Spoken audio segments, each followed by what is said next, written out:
So you guys know that Donald Trump is trying to turn the United States into Turkey, right? He is using the exact same authoritarian playbook that Recep Tayyip Erdogan used to crush Turkey's already much more shaky democracy. It's very strikingly similar.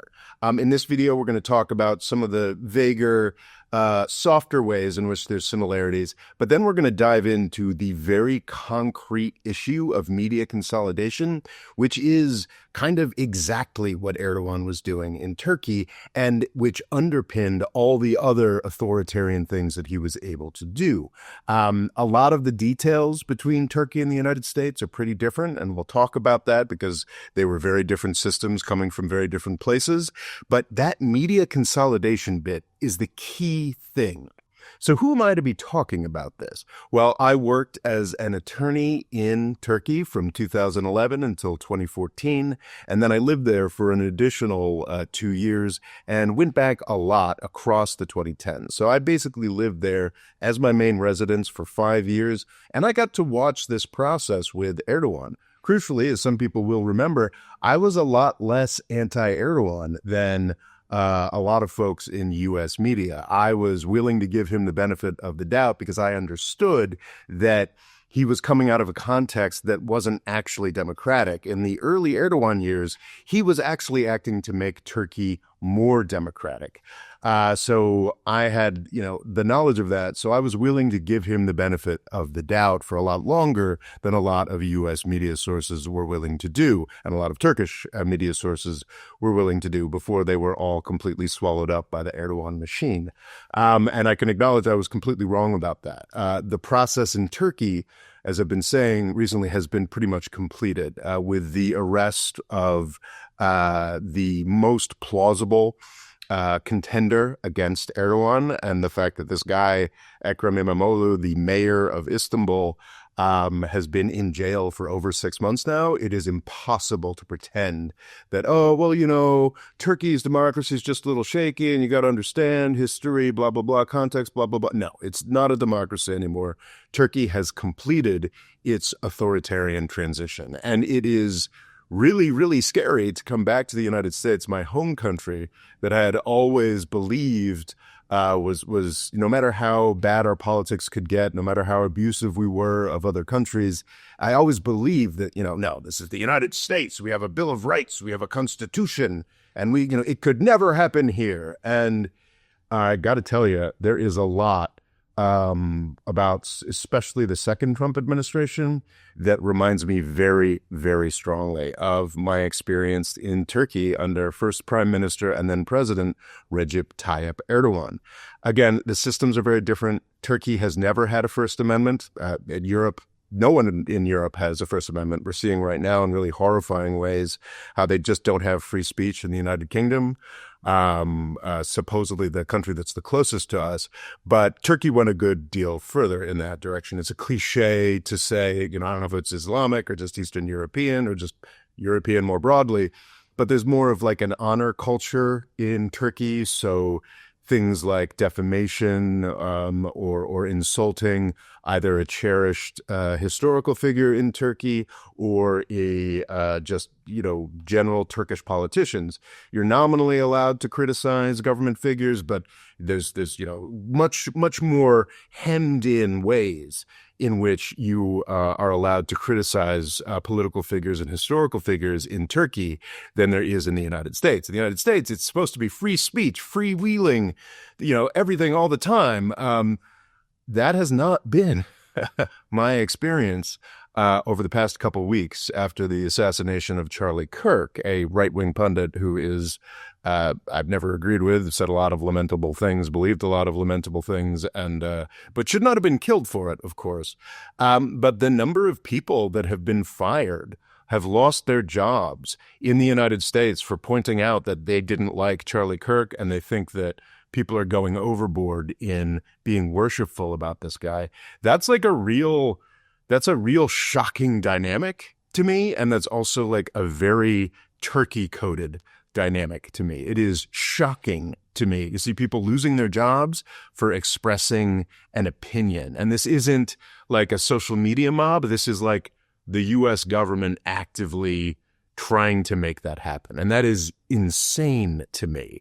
That is as anti-American a thing as I can possibly imagine. And it is very, very strange that it is happening here.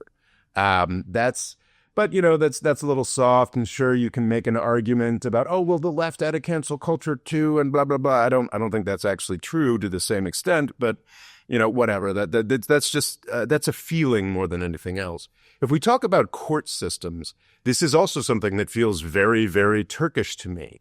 Over the course of the second Trump administration, Trump has been using the court system to sue powerful media actors, powerful legal actors in the United States, and has been using it as a method to get them in line. This too feels very Turkish to me, but it breaks down a little bit on just the serious differences between the systems here. In Turkey, it was the tax authorities that were mostly used to crush media. What would happen is, especially in a culture we're getting there in the United States, but in Turkey, tax law is not observed very scrupulously. So if a tax authority decides to all of a sudden just apply the laws that are on the books to a media company, probably every company in Turkey, if you actually seriously applied the laws, would owe a ton of money to the Turkish government. And one of the first phases of this in Turkey was basically taking tax laws and only applying it to media organizations that were against the Turkish government, which would force sales to friends of the regime, and which is, that's foreshadowing for where we're about to get, and sort of that sort of thing. So, but what Trump is doing is using the adversarial nature to basically intimidate and scare media organizations and shamefully legal organizations in the United States to get in line with his agenda. It's very different from what's happening in Turkey, but it's also just very strange, and it feels a lot more Turkish than it feels American. It's about intimidation rather than, bribing. It's, we're more about, pay for play rather than terrify for play. And I think the Trump administration is definitely using the court systems to intimidate.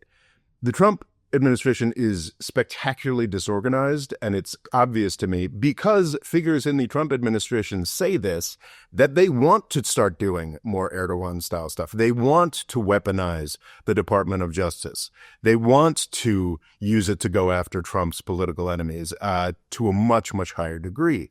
They haven't been able to do that because they're dumb and because they don't actually understand how any of these levers really work. But in 6 months' time, a year's time, this aspect might be getting a lot more Turkish. There's a key thing about Turkish authoritarianism that isn't emphasized enough, and the ways that media was shut down. Turkey famously had a very high level of journalists in jail. Was leading the world in that respect. And that was kind of a holdover, actually, from the military elite that had used to run Turkey, but absolutely Erdogan was happy to pick up the baton and arrest more journalists. But that was always around dozens or maybe a couple hundred journalists would be in jail at a given time, which was, of course, intimidating to everybody else. But the most important thing in intimidating journalists and making sure that Erdogan's agenda was given deference was the firing of journalists, the firing of dissenting voices. It wasn't so much we're going to throw you in jail or we're going to beat you up or kill you, that all of that was an aspect, all of those were things that were happening in Turkey. The main thing was we're just going to make it impossible for you to work as a journalist or as an academic if you criticize the Erdogan government. And that is exactly what we're seeing right now. I'm not the biggest fan of sort of hashtag resistance comedians like Jimmy Kimmel or Stephen Colbert, but it is very clear that they are being fired for criticizing Donald Trump. And that is 100% the Turkey playbook. Living in Turkey, I knew a lot of journalists. And they, even though it was a real possibility, physical intimidation, getting arrested, the thing that they were most worried about was not being able to work, was not being able to feed themselves. And we are now getting to a point where it is going to be very difficult to work as a journalist. It's already incredibly difficult to work as a journalist, which is just because of internet, media sphere developments and whatnot. Now you lose your access to that diminishing circle of jobs if you criticize the president, and his agenda. And that is very Turkish, and that is happening right here today. It feels, I want to be fact-based, and I'm about to be very fact-based, but I just want to emphasize that the second Trump administration feels a lot like living in Erdogan's Turkey with these developments. What I've mentioned so far, again, it breaks down because the systems are so different, the history is so different, the context is so different. What I'm about to talk about now is a direct analog, and a terrifyingly direct analog, and that is the arena of media consolidation. Because what's happening right here, right now in media consolidation is the exact same thing that was happening in the early years of the Erdogan administration and into the middle years. And the important thing to remember is it's not one thing that happens, it accelerates. If they continue to get away with it, they will do more of it. The most egregious example of media consolidation for the benefit of Trump is obviously TikTok. Washington, D.C. had been uncomfortable with the Chinese internet application for years, but its refusal to accept U.S. censorship over the Gaza genocide doomed TikTok's independence. But don't take my word for that. Here's Republican Senator Mitt Romney. Some wonder why there was such overwhelming support for us to shut down potentially TikTok or other entities of that nature. If you look at the postings on TikTok and the number of mentions of Palestinians relative to other social media sites, it's overwhelmingly so among TikTok. It's now emerging that the Trump administration will be giving TikTok to a consortium of pro-Trump and pro-Israel billionaires. Oracle owner Larry Ellison, who recently surpassed Elon Musk as the world's richest man, he's going back and forth on that, he may just be number 2 now, will be leading a consortium that will also include crypto fraud outfit Andreessen Horowitz. Ellison is definitely the scarier and more powerful player, but it's worth taking a moment to talk about Mark Andreessen, who personifies the fall of Silicon Valley. 31 years ago, Mark Andreessen founded one of the first web browsers, helping to bring the world into the future. Over the past decade, he's primarily become a right-wing pundit and has gotten shockingly wealthy off of a venture capital firm, Andreessen Horowitz, that has brought the world nothing other than crypto pump-and-dump schemes. Israeli media reports that Andreessen Horowitz is now moving on from the deflating crypto and AI bubbles into the perpetual fraud that is the U.S. military-industrial complex. Andreessen Horowitz, also known as A16Z, has been working closely with the Israeli military to try to cook up more unicorn tech companies to swap back and forth between oligarchs at farcical valuations. Keep in mind that this wasn't in August of 2023 or 2024, but in August of 2025, when pretty much everybody outside of U.S. media acknowledges that IDF is a genocidal force. Mark Andreessen is apparently perfectly happy to work with that genocidal force. As creepy as Andreessen is, the role being played by Larry Ellison, the world's first or second richest man, owner of database company Oracle and one of the Hawaiian Islands, is far, far worse. Here he is in 2017 talking about his role in building Israel's startup nation.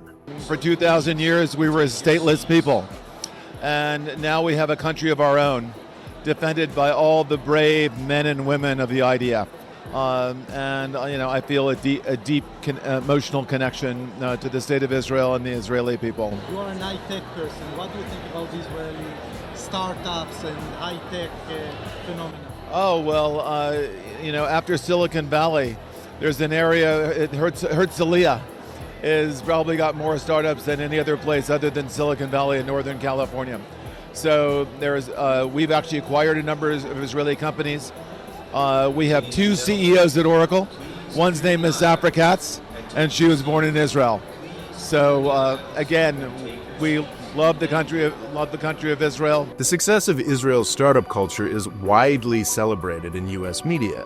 What's less focused on is the fact that it's almost all war-related or in war-adjacent businesses like electronic surveillance, computer security, and computer hacking. Giving TikTok and everything else to Ellison's family doesn't just make our media more pro-Trump or pro-Israel, it makes it even more pro-war everywhere, not just in the Middle East. Ellison and his family are taking a much more central part in U.S. media, a role that is so obviously Turkish that I had to make this video. Ellison's son runs Skydance Media, a company that just bought the Paramount conglomerate that includes CBS News and the iconic 60 Minutes brand. They quickly satisfied our childish president by firing Stephen Colbert, a liberal talk show host at CBS. More importantly, they're working to neuter any CBS discussion of Israel. They're in talks to acquire the hilariously named Free Press, a website dedicated to George W. Bush-style pro-business and pro-war fundamentalism for the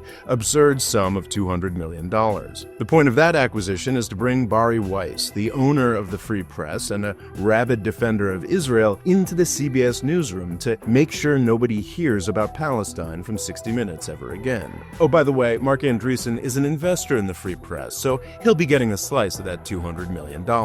This is all bad enough, but recent reporting indicates that this pro-Trump, pro-war empire may be about to grow massively as it eyes the Warner Brothers empire. This would bring CNN and HBO under the Ellison umbrella as well. John Oliver of Last Week Tonight, the most substantive of the center-left political comedians, would almost certainly be on the chopping block if this acquisition went through. All anti-Trump and anti-war voices would be cleansed from this platform as well. So in a few months' time, the same conglomerate owned by the Ellison family could own TikTok, CBS, 60 Minutes, CNN, and HBO, among hundreds of other media properties that aren't necessarily as obviously news-related, but would all be cleansed of any criticism of Trump, Israel, or our forever wars. This is terrifying. It is very straightforwardly Turkish. And this is only month 9 of the Trump administration. If this process of consolidation is successful, it will continue for the next 39 months of the Trump administration. MSNBC is failing so badly that the NBC Universal Empire has spun it off. It would be an easy acquisition for Ellison or some other pro-war, pro-Trump billionaire like Jeff Bezos, whose Washington Post just joined Donald Trump's call to reinvade Afghanistan. This is all very similar to Turkey, but it's also different in very important ways. Erdogan is smart. Erdogan is a savvy political figure who knows what he is doing and is, playing all of these keys. He's the guy who's truly doing 12th dimensional chess in a much more dangerous and much more complicated political environment than Donald Trump is. Donald Trump is a moron. You may have noticed that I've been focusing not so much on how this media empire is being pushed in a pro-Trump direction, but more on how it's being pushed in a pro-war or a pro-Israel direction. And that's mostly where it's going. In fact, a lot of the direction that this consolidated media empire is being pushed in with Trump's help is against the interests of Trump's supposed base that actually wants to focus more on the United States and supposedly wants fewer wars. Obviously, that's not what's happening here. In Turkey, the consolidation of media was very orderly directed towards the agenda of Erdogan and the agenda of Erdogan's base. Erdogan is not fundamentalist Islam, but he is definitely pro-Islam, pro-conservatism, and it was a very orderly, much more firmly authoritarian process of media in Turkey is going to be more pro-religion, more conservative, more pro the agenda of Erdogan's friends, more pro the agenda of it. It just makes orderly sense. Whereas for Trump, all these folks have to do to get their standard George W. Bush, anti-tax, pro-war agenda going is, fire a comedian or two, and then they can go on with their sort of elite business as usual. It's simply not a cohesive agenda. And that's one of many reasons why I believe this is destined to fail, frankly. This is not a serious, it is serious. It is horrifying to see the First Amendment being challenged, to see free speech being challenged, to see the United States falling into an authoritarian spiral that is very similar to that of Turkey. But I also believe it's destined to fail. It is destined to fail because Trump's not very smart. His constituency is quickly waking up to the fact that he has no interest in actually serving them. Whereas Erdogan has been serving, like, say, a third of Turkey very, very, very well, has given them actually has given them essentially everything that they've wanted and has truly changed Turkey. Trump doesn't actually want to change anything. He just wants to solidify the pro-war, pro-business, pro-Israel consensus of like the George W. Bush years. That's all that Trump is. So he doesn't actually want to change anything. So he's not actually going to get any buy-in from his constituencies, which are already beginning to notice that, he's just trying to take rights and freedoms away from us. Another big difference between Turkey and the United States is institutional strength. One of the reasons why I was always so suspicious of Erdogan's critics is because, especially in Turkey, a lot of Erdogan's critics, not all of them by any means, weren't actually looking for a freer and more democratic Turkey. They were looking for a less democratic Turkey, a Turkey that was able to scrape back some of the democratic progress that it had made under Erdogan and go back to being run by a sort of secular, military-led elite. I now think I should have been more suspicious of Erdogan. The thing about the authoritarianism before Erdogan was that it was kind of punctuated. There'd be a coup every 10 years, and then the military would kind of try to put a more functioning, serious political system together, and then there'd actually be a couple mostly democratic elections where surprises could happen. And then of course, there'd be another coup. And Erdogan stopped that process, which is good, but it's been a pretty unrelenting downward trajectory since 2010, or at least 2011, when the Erdogan worked with Obama to start the war in Syria and destabilize both Syria and Turkey. So it's just been a steady slide into authoritarianism. It does seem worse than what the generals were doing to Turkey before. But that's not an issue in the United States. In the United States, we have centuries of institutional weight behind us, centuries of peaceful transitions of power, or I guess at least since 1865 or thereabouts. And there are a lot of institutions built up in the United States, institutions that didn't used to be flagrantly corrupt. And there's just a lot of institutional reasons, not just historical, but also the way the United States is organized. Each individual state has a lot of delegated powers that they control. They have the final say. Obviously, Trump is working to crush that, but he doesn't yet, in this administration, have the ability to do that with his Gestapo, the Department of Homeland Security. He just doesn't have the capacity to do that yet, whereas Turkey, just pretty much automatically, the central government has all the power over all the provinces, and that's just how it goes. That's how Turkey was always organized. Turkey never really had a consistent history of the orderly transfer of power. The United States has that. We've been chipping away at U.S. government and making it more corrupt and making it worse for a solid 45 years now. Pretty much ever since Reagan got elected, it's been a downward trajectory into worse government and more corruption. I mean, that's pretty much what he promised, and that is what he delivered. And Donald Trump is the fruition of that. But still, we've got like real institutional weight and power, a constitution, separate state powers, a history of an orderly transition of power that does make the United States more resilient than Turkey. And that brings me to the next big reason why I don't think Trump's effort to set up a little dictatorship in the United States is going to be successful, and that is the orderly, regular elections. One of the really frustrating things in Turkey is that the government has a lot of power. The regime in power has a lot of power over when elections are. They can say, oh, well, okay, things look good for us right now. Let's have an election, or let's, pick and choose which parties can run. And they have a lot more power than they do in the United States, where it is constitutional that we have elections every 2 years for the legislature and every 4 years for the executive. And Donald Trump has no choices around that. And I place a lot of hope and a lot of importance on the 2026 congressional elections. If we want to avoid a dictatorship, everybody better be voting Democratic. And I think that we're going to get enough people voting Democratic that the Congress is going to be able to act to constrain. And then in 2028, the level of just like insane failure that we're going to be seeing from Trump and his idiots is going to end up leading to another Democratic administration that hopefully won't fail as badly as Joe Biden did. So I'm not as pessimistic as much of this video may have indicated.